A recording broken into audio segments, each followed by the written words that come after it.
नेत्रचिकित्सा सोडून आणखी कशामध्ये तुम्हाला रस आहे? शेती. मी हाडाचा शेतकरी आहे.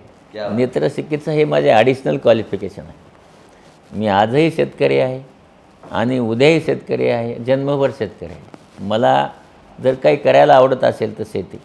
म्हणजे मी आजही शेतात गेल्यानंतर पाणी झाडाला द्यायचं काम करतो, दारे धरतो. मी शेतामध्ये झाडं लावली आहेत. आत्ता मी सफरचंदाची झाडं लावली आहेत प्रयोग म्हणून. मराठवाड्यामध्ये सफरचंद येत नाही कारण तापमान जास्त असतं, पण मी 150 झाडं लावली आहेत आणि ते सफरचंद वाढवतो आहे. म्हणजे मला शेतीमध्ये वेगवेगळे प्रयोग करायला आवडतं.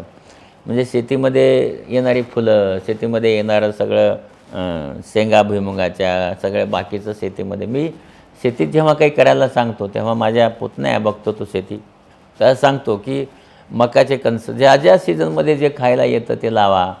आणि दर महिन्याला मी शेतीत जातो. प्रत्येक महिन्यात शेतात मी एक घर बांधलं आहे, अगदी 2 रूम किचन मुंबईसारखं घर बांधलं आहे आणि तिथं जाऊन मी राहतो.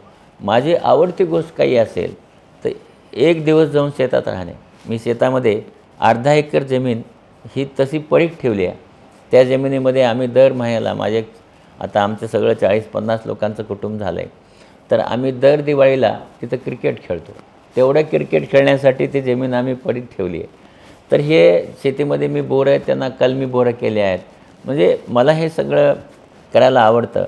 आणि माझा दुसरा छंद आहे की मला स्वयंपाक करायला फार आवडतो. मी 7 वर्ष मेस चालवत होतो आणि म्हणून मला दर रविवारी जेव्हा मी घरी असतो तर सकाळी माझ्या सगळ्या घरच्यांना, मुलांना, बायकोला विचारतो काय खायचं तुला, आणि मग मी तसा स्वयंपाक दर रविवारी करतो आणि त्यांना खाऊ घालतो.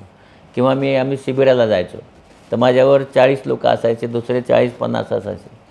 तर हे लोक ते ह्याने केलेल्या स्वयंपाकाला कंटाळून जायचे, मध्ये मसाले बिसाले तेल टाकून. तर शेवटच्या दिवशी मी 100 लोकांच्यासाठी वांगे बटाट्याची भाजी किंवा अशा प्रकारच्या भाज्या हे दर वेळेस म्हणजे वर्षातनं कमीत कमी 50 वेळा तरी करायचो.